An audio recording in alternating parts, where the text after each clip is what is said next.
شریعت انسان کی فطرت کی حفاظت کرتی ہے اور اس کو خالص رکھتی ہے.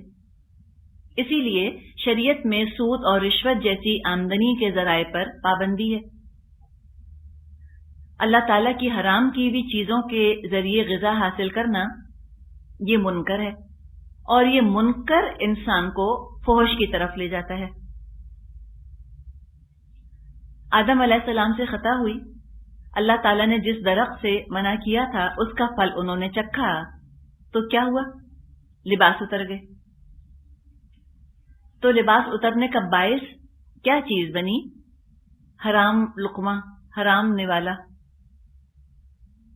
جتنا انسان حرام اور ناجائز کمائی میں ملوث ہوگا اتنی ہی بے حیائی کے مواقع بڑھتے چلے جائیں گے، اور حیا جو ہے وہ اندر سے ختم ہوتی چلی جائے گی. قرآن نے ہمیں یہ سبق سکھا دیا کہ حیا چاہتے ہو تو سب سے پہلے حلال کماؤ اور حلال کھاؤ. اسی لیے سود کے بارے میں آتا ہے کہ سود کا 1 درہم لینا 36 دفعہ زنا کرنے سے زیادہ سخت ہے. تو زنا کا فحش ہونا، بے حیائی ہونا، یہ تو ہمارے سامنے واضح ہے، لیکن سود کا کھانا اس کو بے حیائی نہیں سمجھا جاتا. تو وہ بھی ہے، منکر میں پڑنا یہی چیز انسان کو بے حیا بنا دیتی ہے. شراب کو جو اللہ تعالیٰ نے حرام کیا، ایک وجہ یہ ہے کہ یہ انسان کو اپنی حفاظت سے غافل کر دیتی ہے. اللہ تعالیٰ نے انسان میں 2 حفاظتی قوتیں رکھی ہیں، 2 پروٹیکٹیو انسٹنکٹس رکھی ہیں. ایک ہے خوف اور دوسری ہے حیا. شراب ان دونوں انسٹنکٹس کو دبا دیتی ہے. نشے کی حالت میں انسان ایسے بے حیائی کے کام کر جاتا ہے جو عام طور پر کبھی نہ کرے. یہ لفظ جو ہے حیا اور حیات، حیا اور حیات دونوں کا مادہ روٹ ایک ہی ہے. اگر حیا ہے تو حیات ہے، اور اگر حیا مٹ جائے تو پھر زندگی اجتماعی طور پہ، معاشرے کی اجتماعی زندگی خطرے کا شکار ہو جاتی ہے. جب ہم حیا کی بات کرتے ہیں ہمارے دماغوں میں ایک حیا کا روایتی سا تصور آتا ہے. خاص قسم کی وضاحت کو حیا سمجھا جاتا ہے، اور حیا کو عورت کے ساتھ مخصوص سمجھا جاتا ہے کہ حیا تو بس عورتیں کرتی ہیں. حالانکہ ایک خاص وضاحت اختیار کرنا یا عورت کا حیادار ہونا، یہ سب چیزیں حیا کا حصہ ہیں. کل حیا یہ نہیں ہے. دوسری طرف حیا کو کمزوری یا انڈر کانفیڈنس، کم ہمتی یا اعتماد کی کمی کے ساتھ کنفیوز کر دیا جاتا ہے کہ یہ شاید تعلیم کی کمی کی وجہ سے حیا پیدا ہو جاتی ہے، یہ کوئی کمزوری کی علامت ہے. یہ ایک اور ایکسٹریم ہے. بات یہ نہیں ہے. دراصل حیا ایک پورا رویہ ہے، پورا ایٹیٹیوڈ ہے، اور خالق اور مخلوق دونوں کے ساتھ درست رویے کا نظام ہے پورا. خالق کے ساتھ بھی حیا ہوگی تو رویہ اللہ کے ساتھ ہمارا درست رہے گا، اور مخلوق کے ساتھ ہم حیا کریں گے تو مخلوق کے ساتھ بھی ہمارا معاملہ درست رہے گا. حیا کی حیثیت انسان کے دماغ میں محافظ کی سی ہے. ابھی ہم نے فطرت کی بات کی، فطرت کی محافظ ہے حیا. انسان کے دماغ کی، عقل کی بھی محافظ ہے حیا.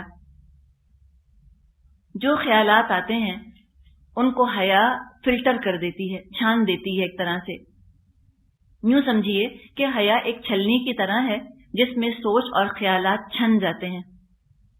برے خیالات، بری سوچ چھٹ جاتی ہے، اچھے خیالات، اچھی سوچ پروان چڑھتی ہے. اور یہی تو تزکیہ ہے، یہی تو تزکیہ ہے کہ اچھی سوچ آئے. تو پتہ یہ چلا کہ تزکیہ حاصل کرنے کے لیے حیادار ہونا نہایت ضروری ہے. ابھی ہم نے بات کی کہ حیا پورا رویہ ہے، پورا نظام ہے کہ خالق سے ہم تعلق کیسے رکھیں، مخلوق سے تعلق کیسے رکھیں. تو بات ہم شروع کرتے ہیں اللہ تعالیٰ کے ساتھ تعلق سے، کہ اللہ تعالیٰ کے ساتھ درست تعلق کی بنیاد کیا ہے. اللہ سے درست تعلق کی بنیاد 2 چیزوں پر ہے. الحیا اور الذل، حیا کا ہونا اور عاجزی کا ہونا. اگر یہ دو چیزیں ہیں انسان کے اندر تو اب اللہ سے اس کا رویہ درست ہو جائے گا. اللہ سب سے زیادہ حقدار ہے اس بات کا کہ اس سے حیا کی جائے. یہ حدیث ہے ترمذی میں، عبداللہ بن مسعود رضی اللہ عنہ سے روایت ہے، رسول اللہ صلی اللہ علیہ وسلم نے فرمایا، اللہ تعالیٰ سے ایسی حیا کرو جیسی اس سے حیا کرنی چاہیے. مخاطبین نے عرض کیا، الحمدللہ ہم اللہ سے حیا کرتے ہیں. آپ نے فرمایا، یہ نہیں، یعنی حیا کا مفہوم اتنا محدود نہیں جتنا تم سمجھ رہے ہو، بلکہ اللہ سے حیا کرنے کا حق یہ ہے کہ سر اور سر میں جو افکار اور خیالات ہیں ان سب کی نگہداشت کرو، اور پیٹ کی اور جو کچھ اس میں بھرا ہے اس کی نگرانی کرو. یعنی دماغ کو برے فحش خیالات سے اور پیٹ کو حرام غذا سے بچاؤ. اور موت کے بعد قبر میں جو حالت ہونی ہے اس کو یاد کرو. اور جو شخص آخرت کو اپنا مقصد بنائے گا وہ دنیا کی آرائش اور عشرت سے دستبردار ہو جائے گا، اور اس چند روزہ زندگی کے عیش کے مقابلے میں آگے آنے والی زندگی کی کامیابی کو اپنے لیے پسند اور اختیار کرے گا. بس جس نے یہ کیا سمجھو اللہ سے حیا کرنے کا حق اس نے ادا کر دیا.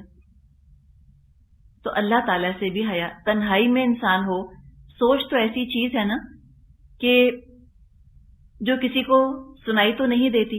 دیکھیں اللہ تعالیٰ نے بھی کیسے ہمارا پردہ رکھا ہے کہ اللہ تعالیٰ نے ہماری سوچوں کو لوگوں کی نظروں سے اوجھل کر دیا، لوگوں کے ذہنوں سے اوجھل کر دیا. تو ہمارا پردہ ہے نا، لیکن یہ سوچ ہے یہ بس انسانوں کے درمیان یہ چیز پردے میں ہے. انسانی سوچ کا اور اللہ کا اس کے درمیان کوئی پردہ نہیں ہے. یہ کھلی ہوئی چیزیں ہیں اللہ کے لیے ہماری سوچ. تو انسان سوچنے کے بارے میں بھی اللہ کا تقوی اختیار کرے. برے خیالات آ جائیں، بری سوچ آ جائے، اس پر بھی استغفار کر لے، اللہ سے حیا کرے. اور اللہ سے حیا کرنے کا ایک اظہار اس طرح بھی ہوگا کہ انسان کبھی تنہائی میں بھی بے لباس نہ ہو. کوئی نہیں دیکھ رہا، اللہ تو ہے، فرشتے تو ہیں، تو انتہائی شرعی ضرورت کے بغیر، شرعی ضرورت کے اندر نہانا دھونا، فارغ ہونا اور کچھ معاملات آتے ہیں، تو شرعی ضرورت میں تو اجازت ہے، لیکن شرعی ضرورت کے بغیر انسان اس طرح سے بے لباس نہ رہے. اللہ کے بعد انسانوں میں سب سے بڑا حق والدین کا ہوتا ہے، تو والدین سے بھی حیا کرنی ہے. والدین سے حیا کا ایک بالکل غلط تصور ہے جو کہ رواج پا گیا ہے. اس میں یہ تصور ہے کہ پوچھنے والی باتیں بھی بعض دفعہ بچے ماں باپ سے نہیں پوچھتے، کہتے ہیں ہمیں شرم آتی ہے. کوئی ان کے اپنے مسائل ہیں، وہ بڑے ہو رہے ہیں، بلوغت پر آ رہے ہیں، کچھ تبدیلیاں پیدا ہو رہی ہیں، کچھ تبدیلیاں واقع ہو رہی ہیں، کچھ فزیکل چینجز یا کچھ ایموشنل چینجز ہیں جو کہ آ رہے ہیں. بچے بعض دفعہ ماں باپ سے ڈسکس ہی نہیں کرتے، کہتے ہمیں شرم آتی ہے. تو یہ اس شرم کی بات نہیں، یہ شرم اچھی نہیں ہے. یا بعض دفعہ والدین شرماتے ہیں بچوں سے بات کرتے ہوئے ان فیزیولوجیکل چینجز کے بارے میں. تو یہ شرم، یہ مناسب نہیں، یہ نہیں ہونی چاہیے. کون سی حیا اچھی نہیں ہے انشاءاللہ تھوڑی سی ابھی ہم نے بات کی، تھوڑی آگے بات کریں گے. فی الحال جو ہم بات کر رہے ہیں وہ ذرا مختلف ہے. جو والدین سے حیا کی بات کی گئی، والدین سے حیا میں یہ چیز آتی ہے کہ وہ کام کرتے ہوئے شرم آئے جس سے والدین ناراض ہوں یا ان کی عزت پر حرف آئے. یہ ہے والدین سے حیا، کہ انسان محتاط رہے والدین کے بارے میں کہ مجھ سے کوئی ایسا کام نہ ہو جائے کہ میرے والدین کو شرمندگی اٹھانی پڑے، ان کے لیے میں ایمبیرسمنٹ کا سبب بن جاؤں. پہلے زمانے میں جب بچے کو غلط کام کرتے تھے ان سے کہا جاتا تھا کہ تم کو شرم آنی چاہیے، شیم آن یو. اور ماں باپ اپنے بچوں کو محتاط کرتے تھے کہ دیکھو کوئی ایسا کام نہ کرنا کہ ہمیں شرمندگی اٹھانی پڑے. تو بچے بڑے محتاط ہوتے تھے، ان کو ماں باپ کی عزت کا خیال رہتا تھا کہ ہم کہیں ماں باپ کو شرمندہ کرنے کا سبب نہ بن جائیں، ان کو امبیرس نہ کریں. اور یہ جب کبھی ڈانٹ ٹپٹ ہوتی تھی کوئی بات غلط کرتے تھے بچے تو جو ڈانٹ جس بات پر ختم ہوتی تھی وہ یہ کہ تم لوگ کو شرم نہیں آتی ایسے کرتے ہوئے، تو وہ تو بس دو مرنے کا یہ مقام ہوتا تھا جب یہ کہہ دیا کہ شرم نہیں آئی یہ کرتے ہوئے.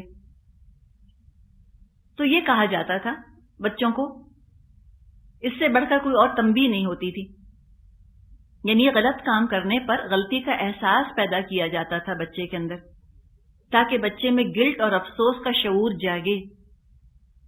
یوں سمجھیں کہ ایک طرح خود بچے کو جج بنانے کی تربیت دی جا رہی ہے کہ وہ خود اپنے آپ کو جج کر سکے، اسے آئندہ کسی کے کہنے کی ضرورت نہ پیش آئے، کسی کو یہ کہنے کی ضرورت پیش نہ آئے کہ تم نے غلط کام کیا ہے، اسے خود پتا چل جائے کہ یہ کام میں نے غلط کیا ہے.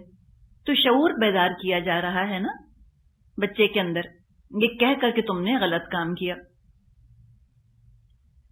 تو اس میں ایک گلٹ پیدا ہوتی ہے، اس طرح سے افسوس کا احساس جاگتا ہے اس کے اندر، اس کو شرم آتی ہے اور وہ غلطی کو درست کرتا ہے، جو مسٹیک کی ہوتی ہے اس پر وہ شرمندہ ہوتا ہے اور آئندہ وہ غلطی سے بچنے کی کوشش کرتا ہے. تو یہ سیلف امپروومنٹ کا راستہ ہے. دو چیزیں بچے کو دی جا رہی ہوتی ہیں اس کو شرم دلا کر، ایک بہتری کی ترغیب دی جا رہی ہوتی ہے اور دوسرے بچے کو خود اپنے بارے میں باشعور کیا جا رہا ہوتا ہے، کانشیس کیا جا رہا ہوتا ہے تاکہ وہ خود اپنے آپ کو جج کر لے. تو پہلے عام یہ ہوتا تھا، اب اس سے منع کیا جاتا ہے. کہتے ہیں گلٹ اینڈ شیم کلچر نہیں ہونا چاہیے. گلٹ اینڈ شیم کلچر اب پسندیدہ نہیں رہا. کہتے ہیں مت کہو بچوں سے تم کو شرم آنی چاہیے، جو بچے کرتے ہیں ان کو کرنے دو. اگر تم بچوں کو روکو گے ان کے اندر احساس جرم پیدا ہوگا، احساس کمتری پیدا ہو جائے گا، انفیریورٹی کمپلیکس، ان کی شخصیت جو ہے وہ ڈسٹارٹ ہو جائے گی، مسخ ہو جائے گی. تو اب سائیکالوجی نے اس گلٹ اینڈ شیم کلچر کو برا قرار دے دیا. لہذا حیا شخصیت کا زیور نہیں، شخصیت کی خوبی نہیں، بلکہ شخصیت کا عیب ٹھہری، کمزوری بن گئی، انڈر کانفیڈنس کی علامت سمجھی جانے لگی. اور جن کے اندر حیا نہیں ان لوگوں کو کانفیڈنٹ سمجھا جانے لگ گیا، بولڈ سمجھا جانے لگ گیا، با اعتماد سمجھا جانے لگ گیا. تو کانفیڈنس کے اندر اور ڈیفائنس کے اندر فرق نہ رہا. اب شیطان کو اور کیا چاہیے؟ جو ہی فطرت کا محافظ ہٹایا، شیطان تو پوری فوج لے کر حملہ آور ہو گیا. ہر طرح سے بے حیائی کو اس نے مزین کر دیا، سجا دیا، بے حیائی کو خوبصورت بنا کر لے آیا. ایک طرف پرنٹ اور الیکٹرانک میڈیا کی طرف سے یہ انڈاکٹرینیشن ہو گئی، یہ برین واشنگ ہو گئی، ذہنوں کے اندر یہ بات بٹھا دی گئی میڈیا کے ذریعے سے کہ حیا مردانگی کے خلاف ہے. یہ تو بتا دیا گیا اور یہ تصور دیا گیا، یہ امپیکٹ دیا گیا کہ جو مرد جتنا زیادہ بہادر ہوگا، جتنا زیادہ میچو ہوگا، اتنا ہی بے حیا ہوگا. کوئی سپاہی ہے، سولجر ہے یا فائٹر پائلٹ ہے، جو کہ عام طور پہ لڑکوں کے ہیروز ہوتے ہیں، بہادری کا ایک طرح سے وہ سمبل ہوتے ہیں، علامت ہوتے ہیں بہادری کی، بریوری کی. تو یہ جو سپاہی ہیں، سولجرز ہیں یا فائٹر پائلٹس ہیں، یہ تو گالی کے بغیر بات ہی نہیں کرتے. اور عورتوں کو گھورنے والا ہوگا، اس کو بولڈ بنا دیا گیا، نظریں گاڑے گا عورتوں کے اوپر، زنا کرنے والا ہوگا. یہی موویز میں، ناولز میں یہی تھیم پیش کی جاتی ہے. اور تو اور جو یہ میچو قسم کے کارٹون کیریکٹرز یا کھلونے بھی بناتے ہیں، ان کو جو لباس پہنایا جاتا ہے وہ بھی حیادار لباس نہیں ہوتا. تو رفتہ رفتہ اس طرح سے حیا کا تصور مٹتا چلا گیا. شیطان نے بڑا خوبصورت بنا دیا بے حیائی کو. زین لہم الشیطان اعمالہم، شیطان نے ان کے برے اعمال ان کے لیے مزین کر دیے، سجا دیے. تو لہذا حیا کو مردوں میں سے ختم کر دیا گیا. آج اگر کسی لڑکے کے لیے یہ کہہ دیا جائے کہ یہ شرماتا ہے، اس سے بڑی بے عزتی نہیں ہو سکتی. یا شریف کہہ دینا کسی لڑکے کو کہ بڑا شریف ہے، یہ تو اس کی مردانگی کے خلاف بات پڑ جاتی ہے جا کر. اب جب معاشرے میں مردانگی کے ہم اس مسخ شدہ معیار کو اپناتے ہیں، اس ڈسٹارٹڈ امیج کو ہم دماغ میں لے کر آتے ہیں، اس کو ہم اپنا لیتے ہیں، تو معاشرے کے اندر ظاہر ہے کہ فساد ہی فساد مچے گا، عزتیں محفوظ نہیں رہتی، اس کے اندر بگاڑ پیدا ہوتا ہے، عورت مرد کے تعلق میں خرابی آ جاتی ہے، اس لیے کہ عورت مرد کے تعلق میں جو بیریئر ہے وہ تو حیا کا بیریئر ہے۔ صحیح تعلق مرد عورت کا استوار ہو نہیں سکتا اگر اس کے اندر حیا نہ ہو۔ جب حیا اٹھ گئی تعلقات بگڑ گئے، تعلقات صحت مند نہ رہے۔ تو یقیناً اس میں جو بچوں کی ہم بات کر رہے ہیں کہ انہوں نے رول ماڈل اپنا ایسوں کو بنایا، تو قصور والدین کا بھی تو ہے اس کے اندر، والدین ان کو صحیح رول ماڈل نہ دے پائے۔ ایسے بھی لوگ دنیا میں گزرے ہیں جو انتہائی بہادر تھے، انتہائی کرزمیٹک تھے، دنیا کی تاریخ پر گہرا اثر ڈالا، جنگیں بھی لڑتے تھے، ساتھ ساتھ انتہائی باحیا بھی تھے، نظر نیچی رکھنے والے تھے، اپنی عزت کی حفاظت کرنے والے تھے، زنا سے بچنے والے تھے، زنا کو بہت برا سمجھتے تھے، کنڈیم کرتے تھے۔ تو کیوں ہم ان کو صحابہ کے بارے میں نہ بتائیں؟ ضرور بتائیے صحابہ کے بارے میں، بتائیں علی رضی اللہ عنہ کے بارے میں، اور بتائیں ابو بکر اور عمر اور عثمان کے بارے میں رضی اللہ عنہم کہ کیا زبردست لوگ تھے، کتنے بہادر اور کیسے باحیا تھے۔ خود نبی اکرم صلی اللہ علیہ وسلم کے بارے میں آتا ہے کہ آپ غیر شادی شدہ لڑکی سے بڑھ کر حیادار تھے، اتنی آپ کے اندر شرم تھی، اتنی آپ میں حیا تھی، اور آپ کے مبارک ساتھیوں میں بھی یہ خوبی پائی جاتی تھی۔ مکمل لباس پہنتے تھے، ستر ڈھانپنے والا لباس پہنتے تھے۔ نبی اکرم صلی اللہ علیہ وسلم نے کسی زندہ یا مردہ انسان کی ران پر، تھائے پر نظر ڈالنے سے منع فرمایا ہے۔ اتنی اسلام میں حیا ہے کہ مردے کو بھی جب نہلایا جاتا ہے تو بھی حیا کا بہت پاس رکھا جاتا ہے، موٹی چادر اوپر ڈالی جاتی ہے اور چادر کے نیچے سے نہلایا جاتا ہے تاکہ جسم نہ کھلے۔ تو مردہ کی ران پر بھی نظر ڈالنے سے آپ نے منع فرمایا ہے۔ صحابہ نے ان تعلیمات پر عمل کیا، لیکن اس نے ان کو کسی چیز سے روکا نہیں، امپیڈمنٹ نہیں بنی حیا۔ انہوں نے جنگوں میں حصہ لیا اور جنگیں جیتی، صحابہ نے کھیل کھیلے، انہوں نے تیراکی بھی کی، دنیا فتح کر لی، لیکن سطر کبھی نہ کھلے۔ تو پروگریس کے لیے یا زندگی میں بھرپور حصہ لینے کے لیے سطر کا کھلنا کوئی شرط نہیں، بلکہ عثمان رضی اللہ عنہ کا تو لقب ہے، عثمان عفان، بہت زیادہ وہ حیا کرنے والے تھے۔ نبی اکرم صلی اللہ علیہ وسلم نے فرمایا ہے اکثرہم حیاء عثمان، سب سے زیادہ حیا کرنے والے تو عثمان ہیں۔ تو اسلام کا یہ نظریہ نہیں ہے کہ حیا صرف عورت کے لیے ضروری ہے اور مرد کے لیے ضروری نہیں، مرد کے لیے بھی حیا اتنی ہی ضروری ہے جتنی عورت کے لیے ضروری ہے۔ اب ہوا کیا، جب ہم فطرت سے دور ہٹے تو مسئلہ یہ پیدا ہوا کہ بیٹوں کو باحیا بنانے کے بجائے اپنی بیٹیوں کو بھی حیا سے محروم کر دیا۔ ہم نے کہا ہم ایکوالٹی کریں گے، چلو ایکوالٹی بھی کرتے تو بیٹوں میں حیا کی خوبی پیدا کرتے جو بیٹیوں میں تھی۔ ایسے کیا، اتنا ظلم کیا ہم نے اپنی اولاد پر کہ بیٹے تو حیا سے عاری تھے، بیٹیوں کو بھی حیا سے محروم کر دیا۔ اب وہ بھی حیا کو اچھا نہیں سمجھتی، وہ بھی شرم کو اچھی چیز نہیں سمجھتی، ماڈسٹ ہونے کو وہ بھی بولڈ اور کول اور کانفیڈنٹ سمجھتی ہیں۔ وجہ اس کی ایک اور یہ بھی ہو سکتی ہے کہ ہم نے جو حیا کا تصور سیکھا اور حیا کا اظہار جو ہم نے سیکھا وہ قرآن سے تو کم ہی سیکھا۔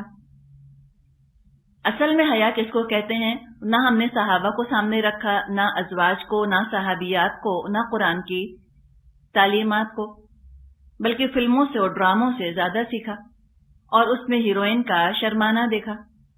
پتہ چلا فلاں ہیروئن بہت باحیا ہے، تو وہ کیا کرتی ہے، ہیرو کو دیکھ کر وہ دوپٹہ دانتوں میں دباتی ہے، پھر وہ ادھر سے ادھر دوڑتی ہے، پھر وہ درخت سے لپٹ جاتی ہے، یا زمین پر گر کر ہانپنے لگتی ہے، یا لڑکے کو دیکھ کر وہ ہکلانے لگتی ہے۔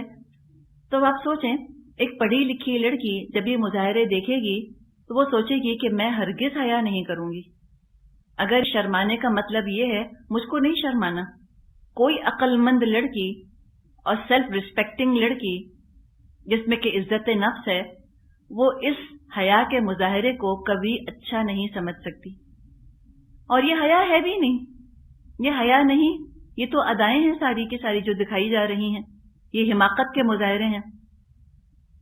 ہم فرق نہ کر سکے حیا اور حماقت میں، حیا اور ادا میں. لڑکیوں نے سوچا اگر یہ شرمانا ہے تو ہم تو اس کے بغیر ہی اچھی ہیں. تو کاش کی زندگیوں میں قرآن کا نور ہوتا تو مریم علیہ السلام کا کردار نظر آتا کہ با حیا لڑکی کیسی ہوتی ہے، کیسی ڈگنیفائڈ ہوتی ہے، کیسی پر اعتماد ہوتی ہے. جب ضرورت پیش آتی ہے پورے اعتماد سے مردوں سے بات کرتی ہے. اور کاش ہم نے قرآن پڑھا ہوتا تو پتہ چلتا کہ گھر سے باہر نکل کر کام کرنے کی ضرورت پیش آئے تو موسیٰ علیہ السلام کی ہونے والی بیوی کی طرح حیا کے ساتھ کام بھی کرتی ہیں عورتیں. قرآن میں آتا ہے سورہ قصص میں آیت نمبر 25 میں فَجَاءَتْهُ إِحْدَاهُمَا تَمْشِي عَلَى اسْتِحْيَاءٍ، تو ان دونوں عورتوں میں سے ایک عورت آئی چلتی ہوئی حیا کے ساتھ. تو حیا دراصل نامحرم مرد اور عورت کے درمیان معاملہ کرنے کا پورا ایک طریقہ ہے. ڈسٹنس رکھ کر معاملہ کرنا آفیشیل فارمل طریقہ ہے کہ توجہ بات پر مرکوز رکھنا ہے، توجہ کو ذات پر مرکوز نہیں کرنا. پورے اعتماد کے ساتھ، پورے کانفیڈنس کے ساتھ معاملہ کرنا ہے مردوں کے ساتھ. اس طرح بات چیت کرنی ہے ان سے جس میں کہ چیپنس نہ ہو، گھٹیا پن نہ ہو، فلرٹیشن کا سا انداز نہ ہو، کوئی ہڈن وائبز نہ ہو. اس طرح سے معاملہ کرنا ہے. تو حیا کا آغاز تو پہلے سوچ سے ہوتا ہے، جذبات سے ہوتا ہے. پہلے یہ ارادہ کرنا ہے کہ ہاں ہمیں حیا کرنی ہے. تو آغاز سوچ اور جذبات سے ہوگا اور اظہار جسم اور لباس سے ہوگا. لیکن ہم یہ دیکھتے ہیں کہ فلموں نے اور ڈراموں نے اور ناولوں وغیرہ نے حیا کے احساس کو بالکل ختم کر دیا، بلکہ اس سے بڑھ کر اور بہت کچھ دیکھا دکھایا جاتا ہے. والدین کی ہم بات کر رہے تھے، والدین کے سامنے حیا کرنا، ان کو شرمندہ نہ کرنا. فلموں نے تصور یہ دیا کہ جب تک والدین سے بغاوت نہیں کی جائے گی خوشیاں حاصل نہیں ہو سکتی. تو اکثر جو رومانٹک موویز ہوتی ہیں اس میں ولن تو والدین ہی کو دکھایا جاتا ہے. تو جب یہ ڈراموں کے اندر یہ دکھایا کہ لڑکے لڑکیاں اس طرح سر اٹھا کر ماں باپ کے سامنے زبان چلا رہے ہیں اور ان کو جواب دے رہے ہیں، بیک آنسر کر رہے ہیں، اور یہ تصور دیا گیا کہ جنہوں نے والدین کی نافرمانی کی دے lived happily ever after، پھر وہ بہت آرام سے رہتے رہے. تو بچوں کے اندر بھی یہ چیز آ گئی کہ بدتمیز ہونا، بد زبان ہونا، نافرمان ہونا کوئی برائی نہیں. آپ کو پروگرام یاد ہوگا ڈینس دا مینس، اس میں کیا دکھاتے ہیں وہ ڈینس کا، کیسا بچہ ہے وہ، تمیزدار ہے، انتہائی بدتمیز، اور اس کو پھر جو ہے وہ ایک سمبل کے طور پہ پیش کر دیا گیا. تو یہ کیا ہے؟ بدتمیزی بھی کیا ہے؟ یہ بے حیائی ہی ہے. بدتمیز اسی وقت ہوتا ہے انسان جب اس کے اندر حیا نہ رہے. تو حیا ایسی اٹھی کہ اب تو جو کچھ دکھا دیا جاتا ہے وہ انسان کہہ بھی نہیں سکتا. سورہ انعام میں اللہ تعالیٰ نے فرمایا ہے کہ وَلَا تَقْرَبُوا الْفَوَاحِشَ مَا ظَهَرَ مِنْهَا وَمَا بَطَنَ، تم بے حیائی کے قریب بھی مت جاؤ، نہ چھپی ہوئی، نہ کھلی بے حیائی کے، نہ چھپی بے حیائی کے. تو یہ حیا کا تقاضا ہے کہ انسان ایسے گندے مناظر نہ دیکھے. یہ آنکھوں کی امانت بھی آتی ہے اس کے اندر، آنکھوں کو خیانت سے بچانا ہے. اللہ تعالیٰ نے جن چیزوں کو دیکھنے سے منع کر دیا ہے انسان ان کو نہ دیکھے. نہ تنہائی میں بیٹھ کر کوئی ایسی چیز دیکھی جا سکتی ہے اور نہ بچوں کے ساتھ بیٹھ کے دیکھی جا سکتی ہے. انسان اپنا معیار مقرر کر لے کہ جو چیز میں بچوں کے ساتھ بیٹھ کے نہیں دیکھ سکتی وہ میں تنہائی میں بھی نہیں دیکھ سکتی. شوہر بیوی بھی بیٹھ کے وہ چیز نہیں دیکھ سکتے جس میں بے حیائی ہو، اس لیے کہ چھپ رہے ہیں لوگوں سے. اللہ تو دیکھ رہا ہے، خود تو پتا ہے ان کو کہ ہم یہ کام غلط کر رہے ہیں. اسی طرح اپنے جسم اور معاملات کے بارے میں حیا ضروری ہے. جسم اور معاملات دو چیزیں. جہاں تک جسم کا تعلق ہے، جسم کے بارے میں انسان محتاط رہے کہ جسم کھل نہ جائے.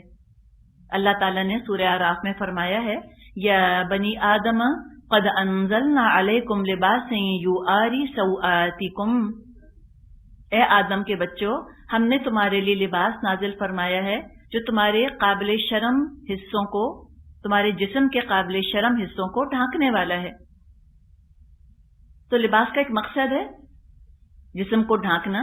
وہ ریشن یہ بھی آتا ہے، ٹھیک ہے، زینت بھی اختیار کرو. تو ایسا لباس پہننا چاہیے کہ جس میں جسم نمایاں نہ ہو اور جسم ڈھک جائے، ساتر لباس ہو. تنہائی میں بھی انسان بے لباس نہ رہے. اللہ کے رسول صلی اللہ علیہ وسلم نے فرمایا ہے کہ شرعی ضرورت کے بغیر جسم نہ کھولا جائے. تو یہ ہے جسم کے بارے میں حیا. معاملات میں حیا یہ ہے کہ وہ معاملات جو تنہائی میں ہوتے ہیں، جن میں کہ جسم کھلتا ہے، ان کا ذکر کسی کے سامنے نہ کیا جائے. انسان کو شرم آتی ہے کہ انسان ان کا ذکر خود کرے یا کسی سے سنے. عبد الرحمن بن عوف رضی اللہ عنہ صحابی تھے. ان کا نکاح ہوا. صبح کو بے تکلف دوستوں نے پوچھا کہ رات کیسی گزری. جب 2-3 دفعہ اصرار کیا دوستوں نے، تو عبد الرحمن بن عوف نے فرمایا کہ اللہ تعالیٰ نے اسی لیے دروازے اور تالے بنائے ہیں کہ جو کام جائز کام، مباح کام جو کہ بند دروازوں کے پیچھے ہوتا ہے، جب اس کی بات کھلم کھلا کرنی شروع کر دے انسان، تو یہ چیز بے حیائی میں چلی جاتی ہے. تو ازواجی زندگی کے بارے میں گفتگو کرنا یا ہنسی مذاق، جس کو کہ ہم کہتے ہیں نا عام زبان میں چھیڑ چھاڑ کرنا، یہ سب چیزیں اچھی نہیں ہیں. یہ نہ خود اعتمادی کی علامت ہے کہ ہم تو اپنا سارا معاملہ دوسروں کے سامنے کھول کر بیان کر دیتے ہیں. یہ چیز اچھی نہیں ہے، اور نہ یہ اپنائیت کی علامت ہے کہ لوگ کہیں کہ ہم میں تو کوئی بیریئر ہے ہی نہیں، ہم میں تو کوئی سیکرٹس ہیں ہی نہیں، ہم تو سب باتیں شیئر کرتی ہیں ایک دوسرے کے ساتھ یا شیئر کرتے ہیں، اور سب کھلی چھپی باتیں ڈسکس کر لینا یہ مناسب نہیں. اور نہ کسی کی ازواجی زندگی کے بارے میں کھوج کریت کرنی چاہیے، تجسس نہیں کرنا چاہیے. یہ ایسی بات ہے، آپ تصور کیجئے کہ ایک کمرہ ہے جس میں کہ کوئی ایسا کام ہو رہا ہے، لوگوں کی نظروں سے چھپ کے ہو رہا ہے، ازواجی تعلق ہے مثال کے طور پہ، اور وہاں پر ایک چھوٹی سی کھڑکی ہو جس میں سے کوئی جھانک رہا ہو. کتنی اذیت ہوگی انسان کو، کتنی تکلیف ہوگی. تو اسی طرح تجسس کرنا یوں سمجھ. نحمدہ ونصلی علی رسولہ الکریم.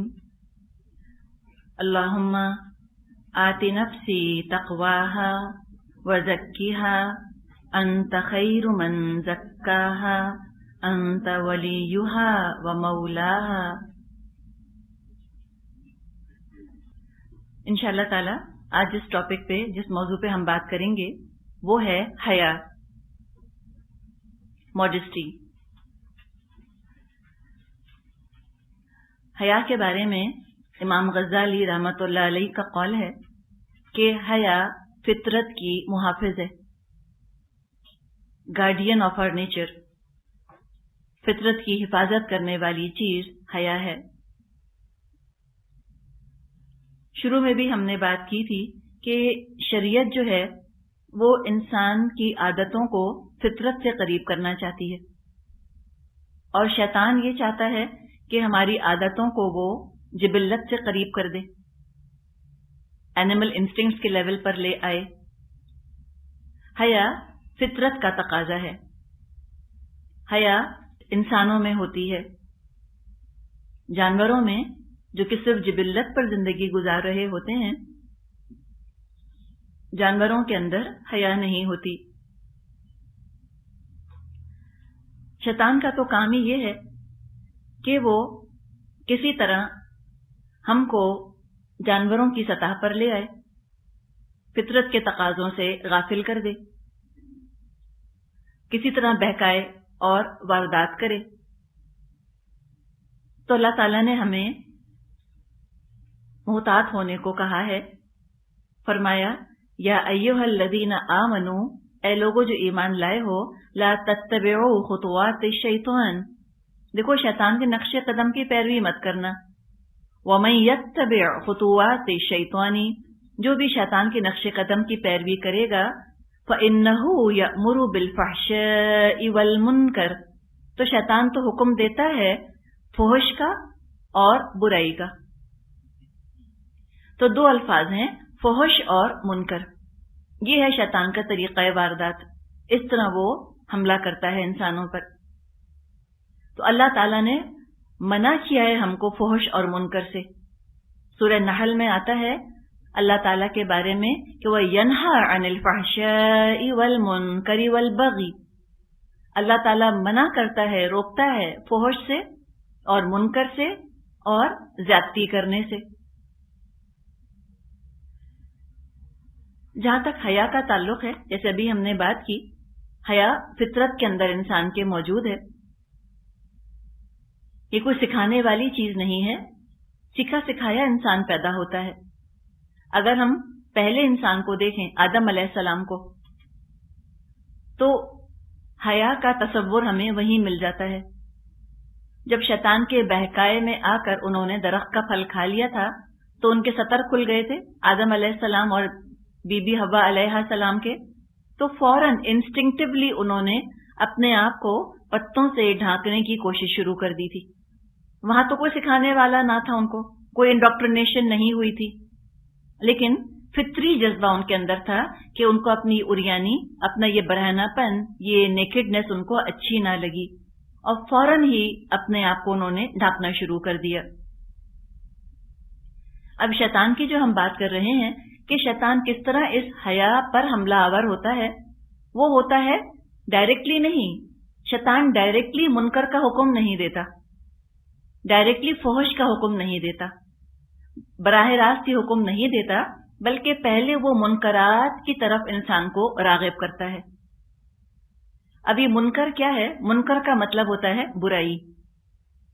اس میں وہ چیزیں بھی آتی ہیں جن کا برا ہونا انسان خود جانتا ہے، مثال کے طور پہ جھوٹ یا چوری. اور منکر کے اندر وہ چیزیں بھی آتی ہیں کہ جن کا برا ہونا انسان خود نہیں جان سکتا. اللہ تعالیٰ نے شریعت کے ذریعے سے ہمیں مطلع کر دیا کہ دیکھو یہ منکرات ہیں. مثال کے طور پہ سود منکر ہے، مثال کے طور پہ شراب، یہ بھی منکر ہے. تو یہ منکر کیا ہے؟ منکر دراصل وہ کام ہے جو انسان کی فطرت کو مسخ کر دیتے ہیں، ڈسٹارٹ کر دیتے ہیں ہیومن نیچر کو. شریعت انسان کی فطرت کی حفاظت کرتی ہے اور اس کو خالص رکھتی ہے. اسی لیے شریعت میں سود اور رشوت جیسی آمدنی کے ذرائع پر پابندی ہے. اللہ تعالیٰ کی حرام کی ہوئی چیزوں کے ذریعے غذا حاصل کرنا یہ منکر ہے، اور یہ منکر انسان کو فحش کی طرف لے جاتا ہے. آدم علیہ السلام سے خطا ہوئی، اللہ تعالیٰ نے جس درخت سے منع کیا تھا اس کا پھل انہوں نے چکھا، تو کیا ہوا؟ لباس اتر گئے. تو لباس اترنے کا باعث کیا چیز بنی؟ حرام لقمہ، حرام نوالا. جتنا انسان حرام اور ناجائز کمائی میں ملوث ہوگا اتنی ہی بے حیائی کے مواقع بڑھتے چلے جائیں گے، اور حیا جو ہے وہ اندر سے ختم ہوتی چلی جائے گی. قرآن نے ہمیں یہ سبق سکھا دیا کہ حیا چاہتے ہو تو سب سے پہلے حلال کماؤ اور حلال کھاؤ. اسی لیے سود کے بارے میں آتا ہے کہ سود کا 1 درہم لینا 36 دفعہ زنا کرنے سے زیادہ سخت ہے.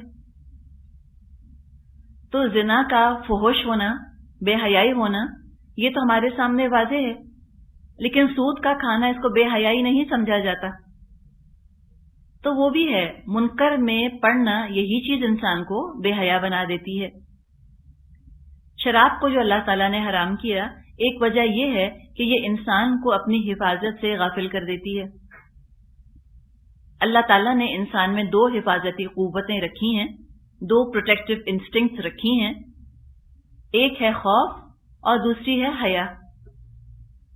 شراب ان دونوں انسٹنکٹس کو دبا دیتی ہے۔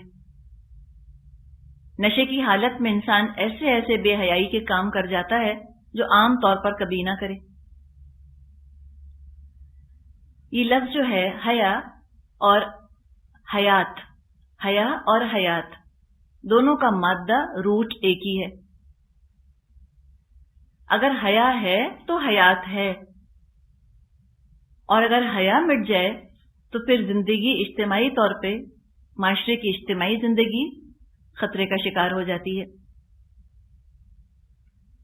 جب ہم حیا کی بات کرتے ہیں ہمارے دماغوں میں ایک حیا کا روایتی سا تصور آتا ہے۔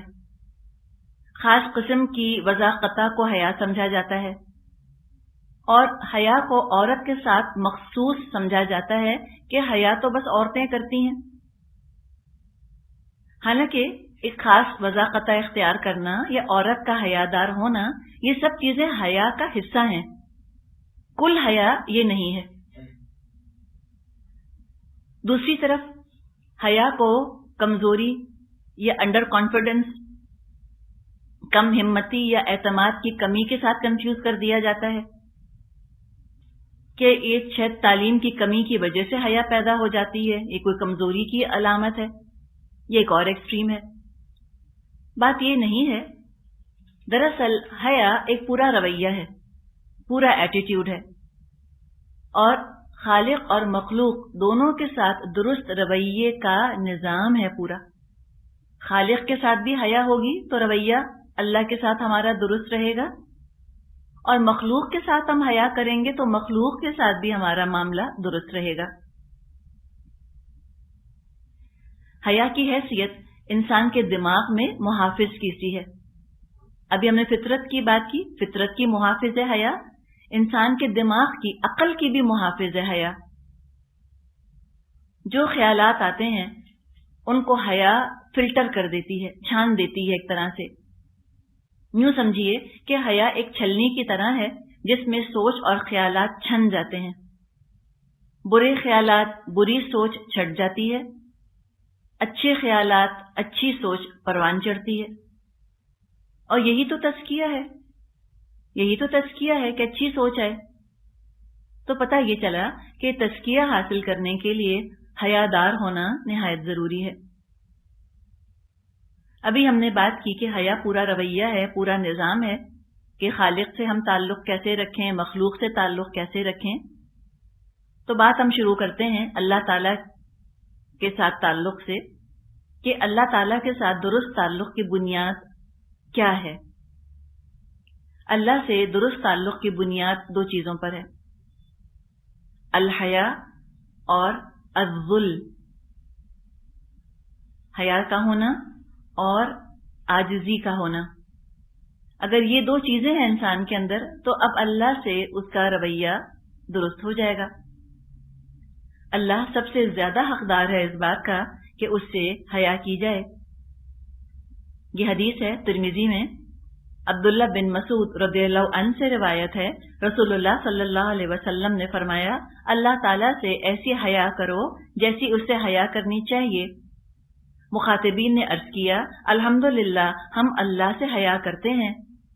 آپ نے فرمایا، یہ نہیں، یعنی حیا کا مفہوم اتنا محدود نہیں جتنا تم سمجھ رہے ہو، بلکہ اللہ سے حیا کرنے کا حق یہ ہے کہ سر اور سر میں جو افکار اور خیالات ہیں ان سب کی نگہداشت کرو، اور پیٹ کی اور جو کچھ اس میں بھرا ہے اس کی نگرانی کرو، یعنی دماغ کو برے فحش خیالات سے اور پیٹ کو حرام غذا سے بچاؤ، اور موت کے بعد قبر میں جو حالت ہونی ہے اس کو یاد کرو، اور جو شخص آخرت کو اپنا مقصد بنائے گا وہ دنیا کی آرائش اور عشرت سے دستبردار ہو جائے گا، اور اس چند روزہ زندگی کے عیش کے مقابلے میں آگے آنے والی زندگی کی کامیابی کو اپنے لیے پسند اور اختیار کرے گا۔ بس جس نے یہ کیا سمجھو اللہ سے حیا کرنے کا حق اس نے ادا کر دیا۔ تو اللہ تعالیٰ سے بھی حیا، تنہائی میں انسان ہو، سوچ تو ایسی چیز ہے نا کہ جو کسی کو سنائی تو نہیں دیتی۔ دیکھیں اللہ تعالیٰ نے بھی کیسے ہمارا پردہ رکھا ہے، کہ اللہ تعالیٰ نے ہماری سوچوں کو لوگوں کی نظروں سے اوجھل کر دیا، لوگوں کے ذہنوں سے اوجھل کر دیا. تو ہمارا پردہ ہے نا، لیکن یہ سوچ ہے کہ یہ بس انسانوں کے درمیان یہ چیز پردے میں ہے، انسانی سوچ کا اور اللہ کا اس کے درمیان کوئی پردہ نہیں ہے. یہ کھلی ہوئی چیزیں ہیں اللہ کے لیے، ہماری سوچ. تو انسان سوچنے کے بارے